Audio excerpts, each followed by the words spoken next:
Welcome to the fourth episode of Cheewitdee To Go. So, Pijeff's over here, Minty's over here, and this is Crew Ranee. Crew Ranee, can you please introduce yourself for all of us here? My name's Ranee. Ranee Anderson Virojtanachai because I'm married now. I taught you before. Yes, yes. So, you guys want to know how we met? I'm just gonna tell you. I'm like, you guys want to know? Nobody respond, but I'm gonna say it anyway. So, it's a long history. Crew Ranee actually my first English tutor at home. Oh, really? Yeah. Really? First, yeah, like officially first English tutor. So she taught me for how many years? 4 or 5? About 4 or 5. Yeah, about 4 or 5 years. So I spent around 5 years knowing her, and she was amazing. She helped me so much with my homework because I sucked during that time. Yeah, but it was fun learning with her because she had her own way to teach students, you know. Really appreciate that. Thank you. Very flattering. Thank you. Thank you too. Oh, all right.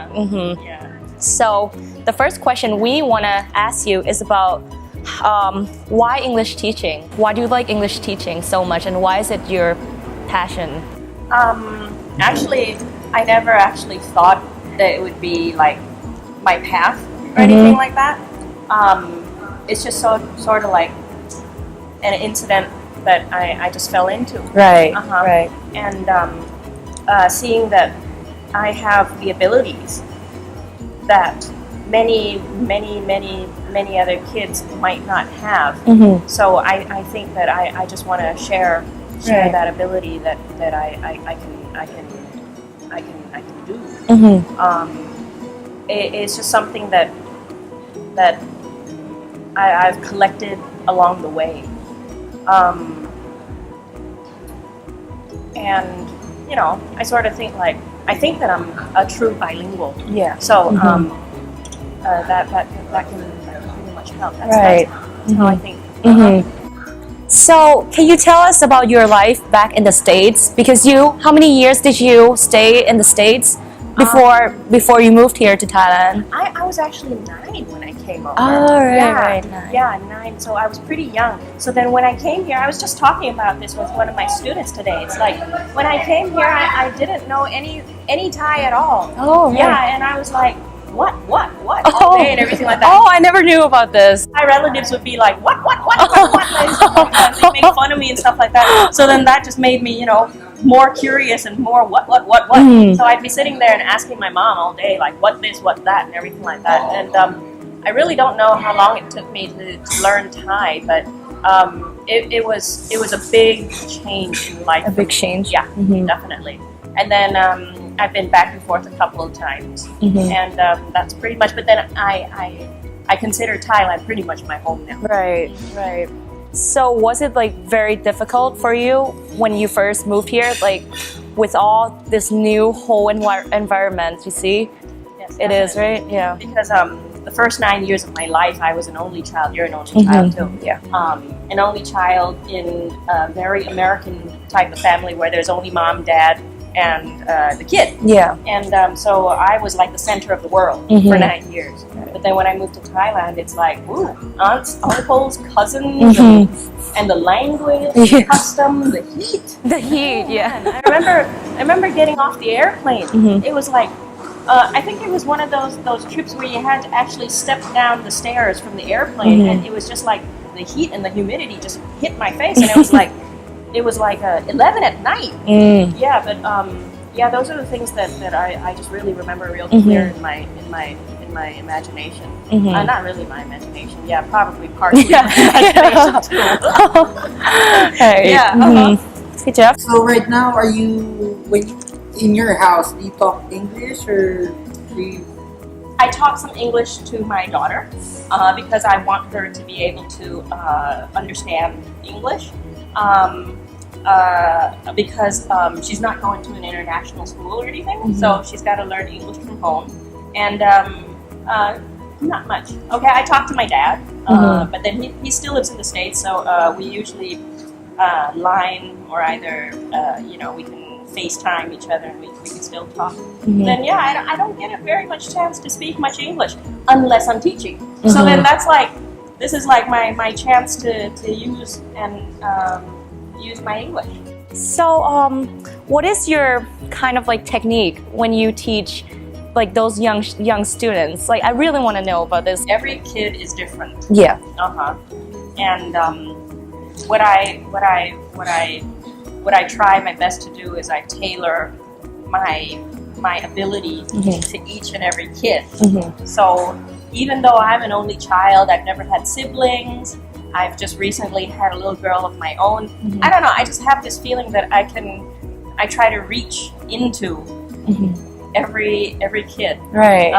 See what they want, see what they need, and see how I can manipulate them to listen to me. To listen to you. Yeah.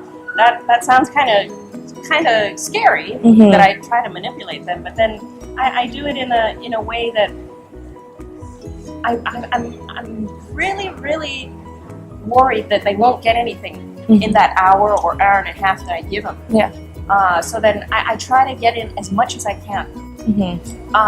I don't know. Some people might say that my tutoring is like pretty hard and stuff like that. But I've seen other tutoring teachers and they just chit chat. Chit chat very easy, laid back like this, which is not a tutoring lesson. I mean, this is just talk. It's just chit chat. So I try to get in a whole lot more than that by getting into their hopes and feelings and stuff like that. And I try to get along. First of all, maybe you remember, I asked them what their favorite color is. Yeah, and stuff like that. I remember. I think I was around 12 years old when she asked me about this. I was like, blue at first. Yeah, but now it's purple. It is purple. That's my favorite color. I know, I remember. What is it, Jeff? So, can you speak English back then? So it's like I just recently moved to international school, so it was very difficult for me. Like, I can speak English, but not like very well English, I guess. And she tried not to speak Thai with me, so it was even worse because my English wasn't even that good yet. But she tried to speak only in English with me. But yeah, like she said, she started off with like asking questions to make you feel comfortable, what's your favorite color, like favorite animals and stuff like that, which helps a lot, yeah. And so what about the problems you see with the children these days? Like, what is it? I was just thinking about that, because really? The typical thing about Thai students is that they're shy. And even though they know so much English and they have so much knowledge up in their brains up there, it's like they just don't dare to express, which is natural because I've lived in Thailand. It's a cultural thing. It's a tradition not to speak up, especially when you're around elders, right? And when I'm a tutor, I try to act as young as I can. Okay, I try to be their friend because I understand that at school, with the size of the classes and the seniority of the teachers and stuff like that, they're not going to really express themselves very much, and they don't get very much chance to speak English. But actually, her school originally taught quite good grammar. Oh yeah. Yes, your Thai school, the grammar, her basics and stuff like that were wonderful. And she just bloomed from there. Oh, wow. Yeah. Thank you. It's like bloom. Yeah. Now it made me conscious because I just learned my English in Sesame Street. Yeah, that's the way I learned. Yeah, everybody grows up with Sesame Street. Sesame Street, yeah, it's true. But like for me, I don't know, like kids these days, I feel they're totally different from mine. Not that I'm not like that old yet, but it's like I see my little cousin. I don't know whether you met her or not. Video. I remember her when she was first born. I think I saw her like 9 years ago. Yeah. Yeah, and like for her now, when I asked her like, what do you do for your free time? She's like playing with my iPad. I was like, back in my time, there's no such things as an iPad. Yes. So I feel that it's like it's totally different. You know, the world's changing, technology. Sometimes it's good and sometimes it's bad when things like this come into our society. So yeah, You can't really go against the grain because I've went through many generations of children. Well, I'm not that old yet, okay, but then back in my time, we used to talk on the phone, okay, but then when my house was way back over in Bangkok, we didn't even have a phone because the services just didn't reach not that far yet. So then, you know, what we did was we rode the bicycle, okay, and then in your time, you started having computers, okay, started having MSN, and then nowadays it's the iPad. It's something that you can't stop them. You can't force it onto them to stop because then it's just going to make them shut everybody out. Yeah, true. So then you sort of have to go along with it, but understand it.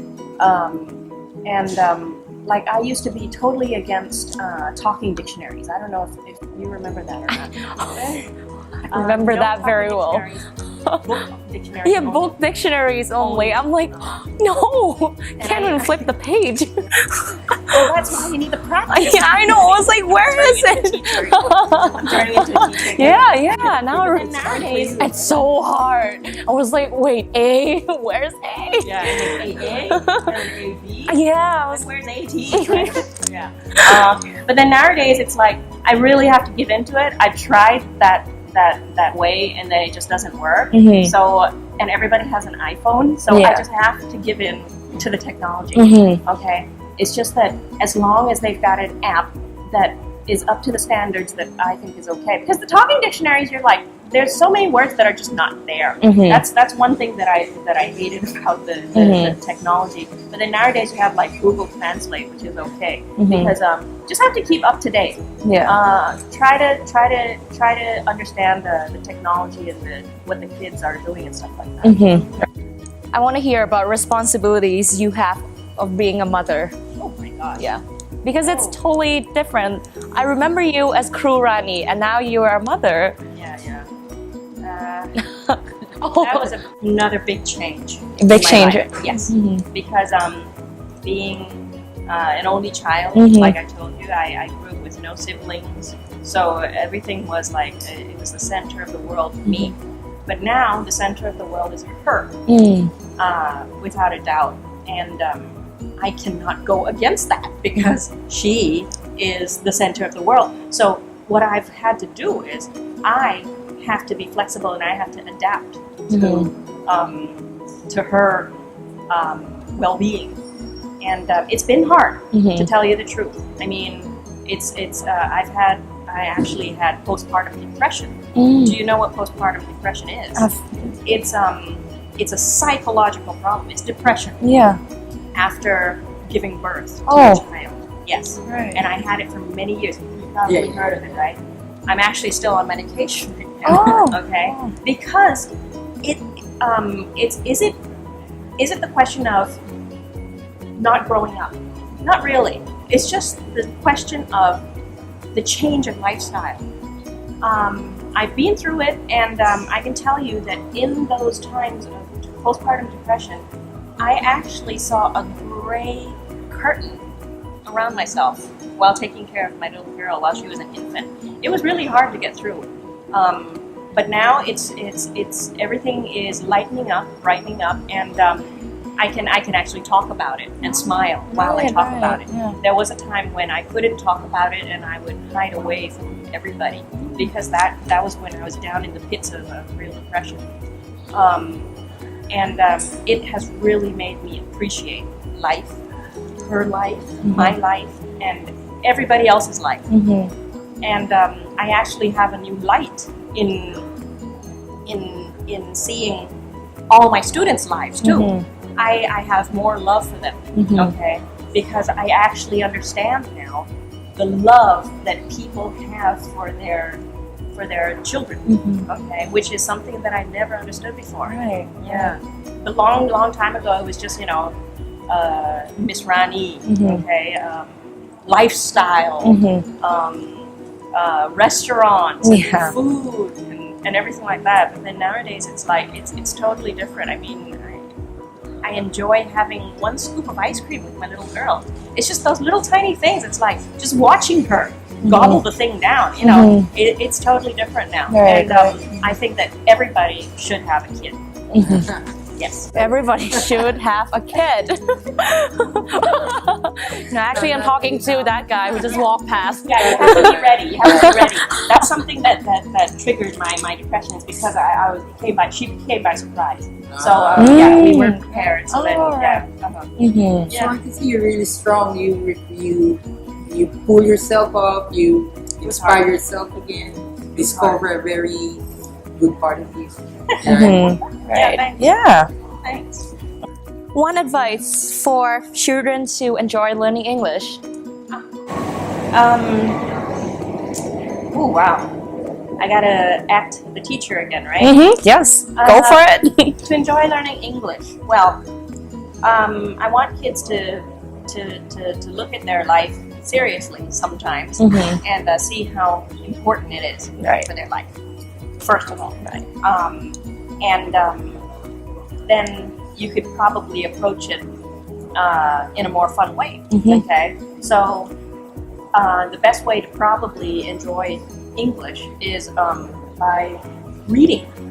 Reading, which is something that is hard for everybody to actually pick up a book and read and stuff like that. It is really hard, but then it is the best way that you can actually improve yourself without having to do tutoring. Right. Yeah. If you read, that's all. That's pretty much what I think. And just be thirsty and hungry and strive for more and more information.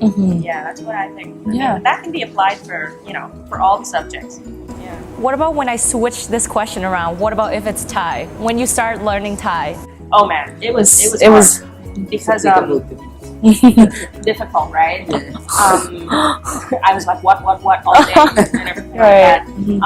Yes, I totally understand. Maybe that's one thing that makes me understand my kids, because the feeling of being kind of against learning a new language and stuff like that, the difficulties of going through it, and the dread of picking up a book and reading it. But then don't forget that you can also learn a language from everyday lifestyle. I've learned a lot of my Thai language by reading road signs, because I have to drive, and everybody has to know their way around in Bangkok, right? Otherwise, you can't get anywhere. You have to know all the soys and shortcuts and everything like that. So I find that improving my reading has probably occurred from driving.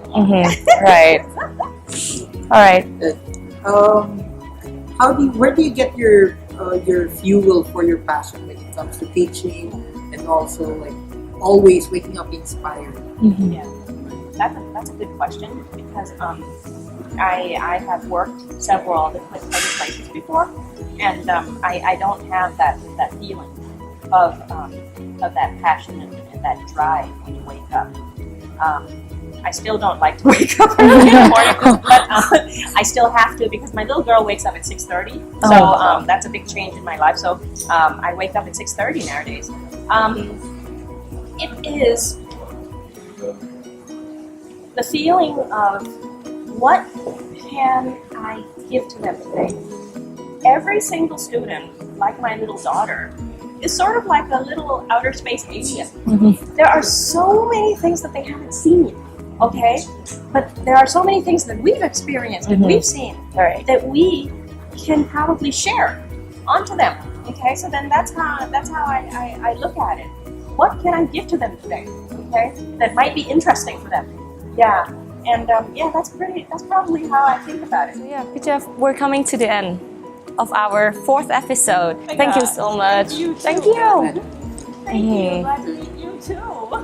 So for the next episode, same concept. Not gonna tell you who it is. It's gonna be somebody fun, smart, like Kru Ranee, like everyone, like every, like who, like Aim, like Gao, and like Kunian. So stay tuned on it, and thank you so much, guys. Cheewitdee.